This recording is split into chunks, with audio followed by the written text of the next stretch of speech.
Yeah, family, y'all. Just keep it tight, keep it tight, keep it tight. Oh, right. Yeah. Here we go. The task of the moralist then is the next chapter. So when he talks about the moralist, first of all, the first question is, who is the moralist? We're talking about morality and the living of the moral life. So the moralist then is the one who lives a moral life. If you live a moral life, then, does it mean that you're some sort of perfect, the word that he uses is a moral virtuoso? When you think virtuoso, you think of like a person who plays the piano really well, right? Are you like such a really good person that you are a really good person really well? What does it mean to be a virtuous or a moral person? He says that the moralist is not so much that, but instead is a resource for moral living, someone that we can look at and who serves as a guide for moral living, because of three things that they bring to the situation.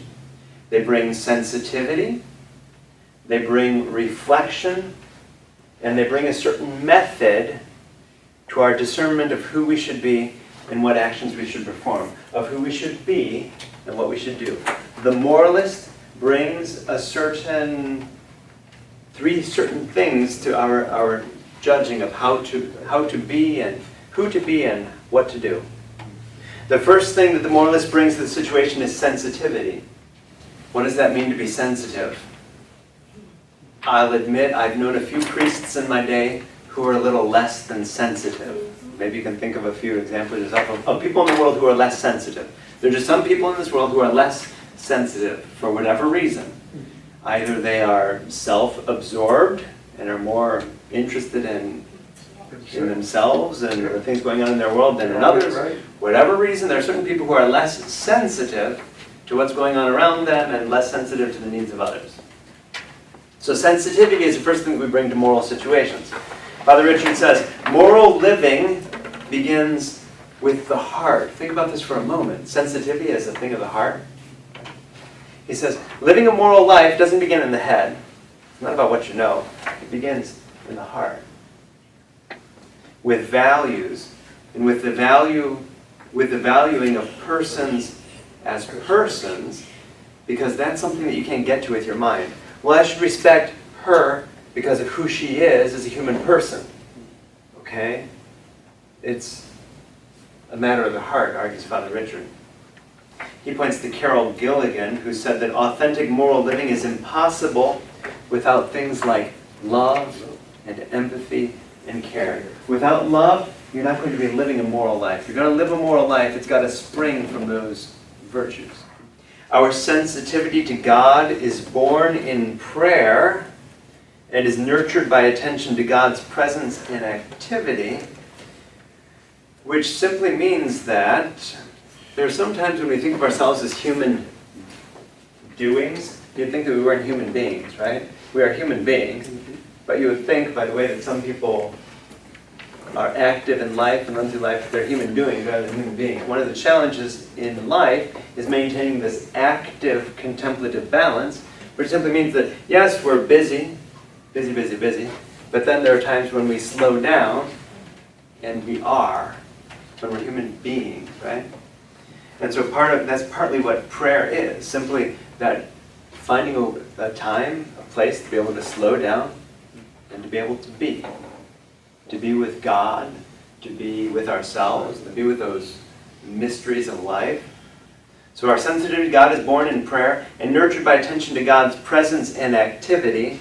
Actually, I added the word and activity. He said God's presence. But in spiritual direction, one of the things we do is we find a spiritual director, a spiritual friend, someone with whom we can share how God is active and present in our lives. How is God acting in your life? That's the essential question of spiritual direction. If you have a spiritual director, if you meet with a spiritual friend, it's talking about how God is acting in your life. And those things are nurtured by prayer and reflection.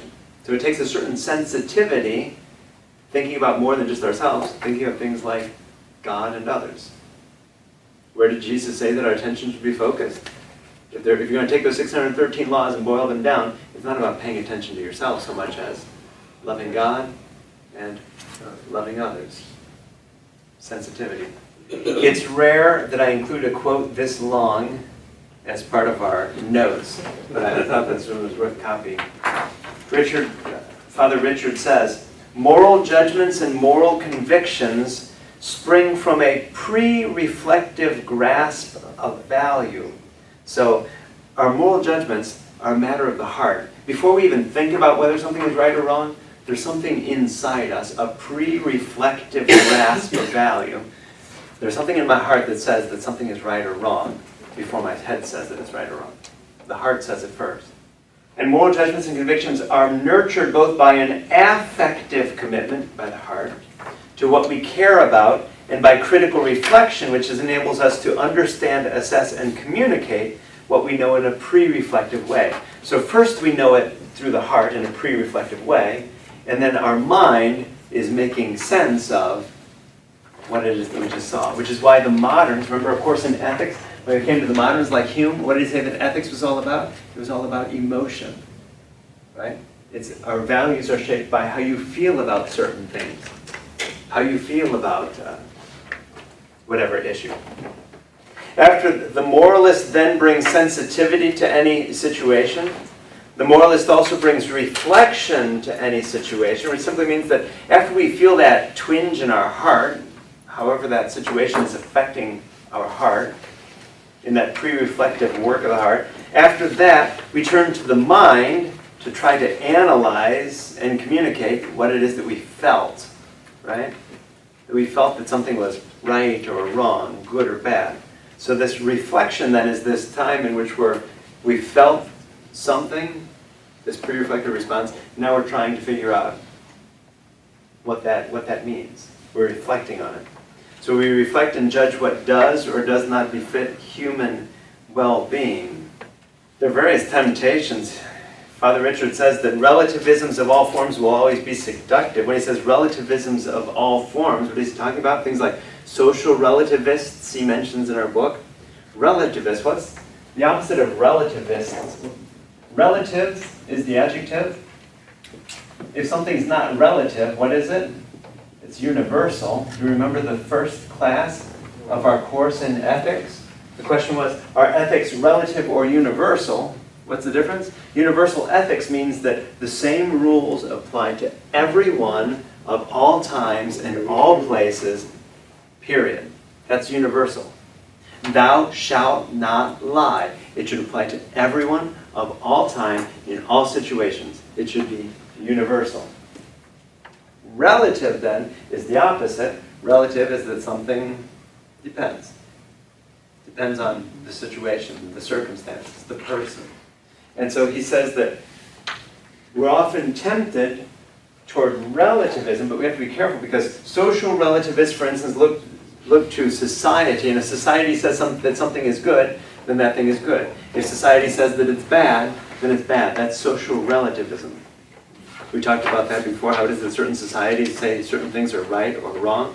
Who's the judge? One society says it's good, one society says it's bad. Child labor was the example that we used in our course in ethics, right? Child labor. In the United States, we tend to look at child labor and say, how horrible. In other cultures, how awesome that our child is contributing to the survival of our household. Social relativists. Personal relativists use the criterion of self-satisfaction. So if it makes me happy, it must be good. If not, it must be bad, right? That would be personal relativists. Emotivism, the school of emotivism says that the good is what you're comfortable with. If you're comfortable with it, then it's good.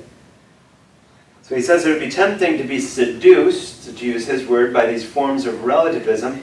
But if we go that direction of relativism, then we have no grounds to be able to talk about moral judgments, because ultimately in order to say that something is right or wrong, good or bad, we have to have some grounding for what it is that we're saying. So he says that the only way to avoid relativism is to appeal to an objective grounding for morality, to find something that is universal, and that something that's universal is either going to be something that has to do with our human nature, there's something universal about our human nature, or it's going to be grounding it in God. Can you think of the danger of grounding it in God? Think back a few classes ago when we talked about, someone claiming to speak for God. Ooh, That becomes a sticky issue. When someone claims to speak for God, giving a universal mandate. Thou shalt do this. We all have to do this. God told me.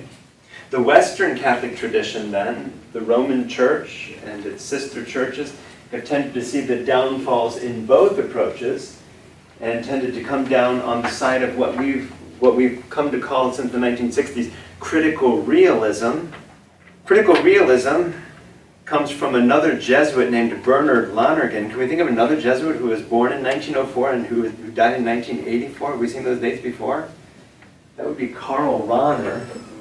Rahner and Lonergan are two of the most influential Catholic voices of the 20th century, both born and died the same years.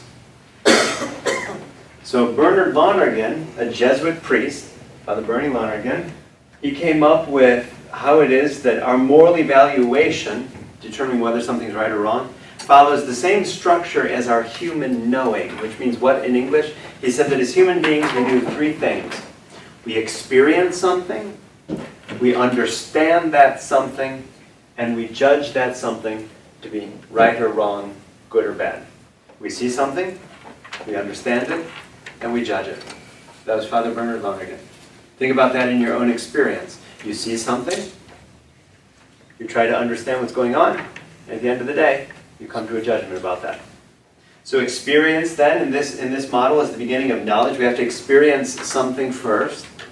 After that, we try to understand what it is that we saw. We come to insight. Love that word, right? We see something, and then we come to understand. We come to insight. First, we have the sight of it, and then we have the insight. And what is insight? But it simply says, Father Richard Gould, a new way of seeing what we first experienced. We saw something, now we have a new way of seeing it. We have an insight. And then finally we make the decision, or we act, which is judging. Experience, understand, judge. Experience, understand, judge. In the 1960s, Latin American Liberation Theology, in 1968, the bishops of Latin America met in Medellin, Colombia, and they came up with a different model that they refer to as see, judge, act. And for me, ever since I first saw that model 20 years ago, to me, that just seems to ring with my experience as a human person. As human beings, what do we do in any situation? We see something. I see that chocolate chip cookie sitting on the table. We judge that something. That looks really good. We act. I eat the cookie, right? We see, we judge, we act. We see, we judge, yeah. That's what the bishops of Latin America said in Medellin in 1968 as part of Latin American Liberation Theology. And they said that it's got to be the same in our society. We see something that's wrong, we judge it to be wrong, and we need to act on it. People like Bishop Oscar Romero, St. Oscar Romero, what happened? He saw various injustices, he judged them to be wrong, and he acted on his convictions. Led to his death. But essentially, that's what the bishops were saying. Especially in unjust situations, we have to see, judge, and act. It goes back to Bernard Lonergan's threefold system of experiencing, understanding, and judging. Philosophers say that human knowing, what happens in human knowing is that the subject is caught up with the object so that you really can't separate the object from the subject. It's not the subject versus the object, that really the two of them go together. There can be no object without a subject perceiving it. And so how it is that we get wrapped up in what we know, the knowing subject can't be separated from the object that's known, and we can't distinguish objectivity from subjectivity. This is difficult because essentially what's happening is the knower knows the object from his or her perspective. And so it's difficult. That's subjectivity. How do we go from that to some sort of objectivity? Because if Christopher insists that the book is a certain way, what that does is that gives us information about Christopher. You follow me? What he says more about him than it does about the book. You follow me? What any person says in any situation says more about him or her than it does about the thing that they're talking about. If a person looks at my jacket and says, Father, that is an ugly jacket, take it as information. I don't take it personally. You follow me? You take it as information. It says more about that person than it does about my jacket. You follow me? Anything that any person says or does says more about that person. So the focus here is on, rather than on focusing on universal objective truths, this book says, reason informed by faith. Everyone can see that. The way that I see it is the way that everyone should see it. Okay? That would be insisting on the universal. Since the Second Vatican Council, we've tended to overcome this subject-object dualism, and we've paid more attention to the role and the experience of the individual. That is the way that Christopher is seeing this book. Thank you for sharing that, Christopher, because you know what? Deacon Angelita, Deacon Cleophas, and I haven't looked at it like that. We don't see where it says reason informed by faith. Welcome your perspective. That's interesting that you see it that way. You follow me?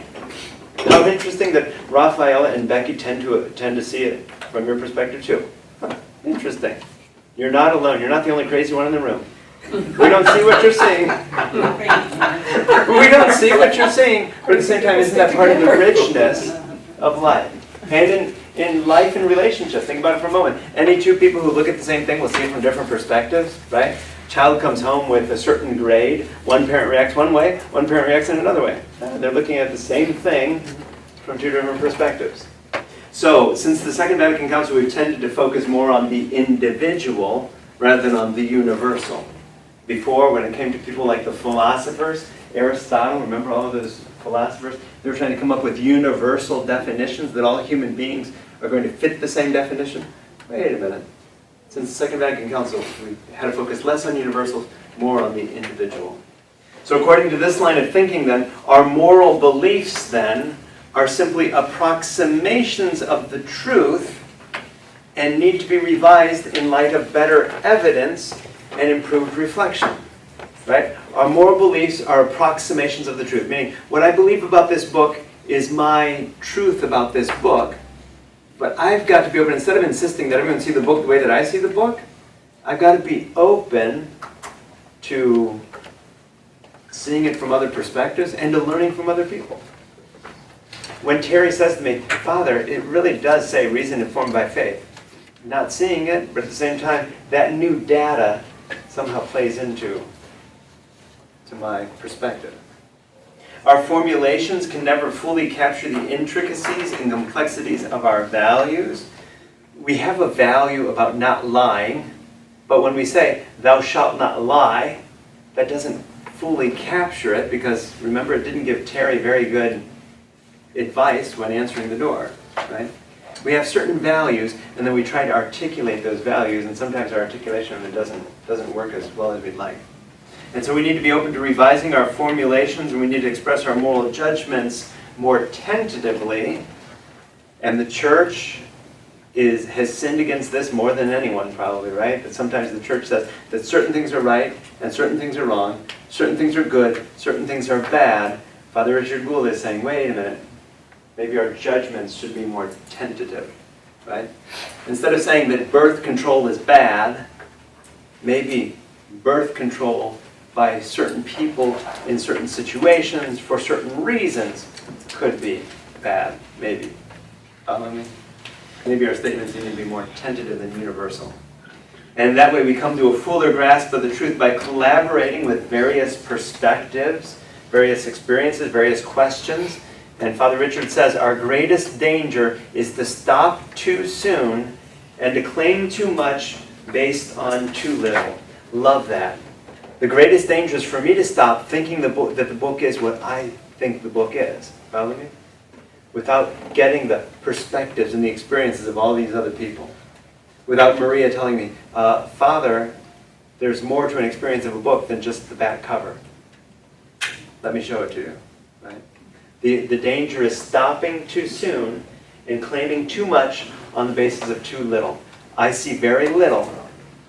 For me to claim too much based on the little that I see would be dangerous.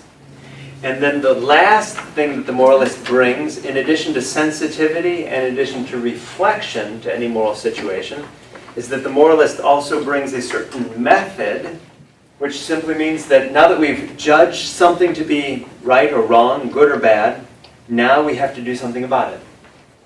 There have tended to be three principal methods.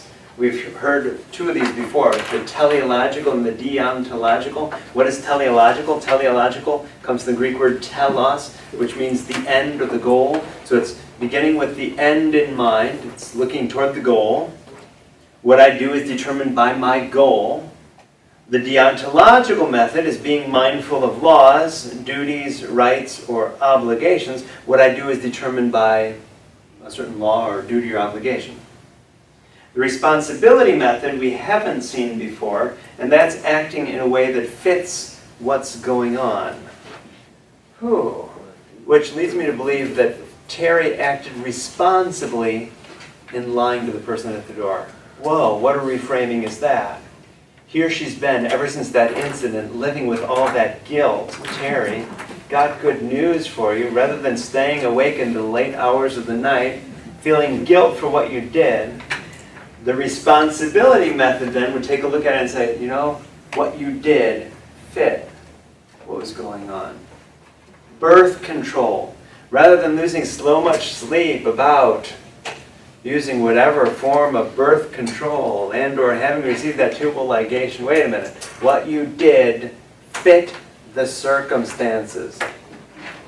It fit at that moment. Obviously it did, because you wouldn't have chosen it otherwise. Terry's choice to lie fit that context. Otherwise she wouldn't have done it. That person choosing birth control in that moment, it fit what he or she was thinking at that time. So according to the responsibility method, what we do is determined by our interpretation of what's happening. I don't think it's a secret. My son is in prison. He called me father, and he too is confused. He was, evidently he stands as a role model to the church there, is a of course, denominational church. And he was approached by a pastor who praised him on his work there with the other inmates and him being a role model. And I'm probably turning red. This pastor offered to baptize my son in a ceremony in front of the other inmates. I can say the words now. Probably last year I wasn't able to say those words. In front of the other inmates, again as a ceremony. So my son called me. I said, but you're a Catholic. He goes, I told him that. So he's aware of that. He said, but he assured me there was only going to be a ceremony.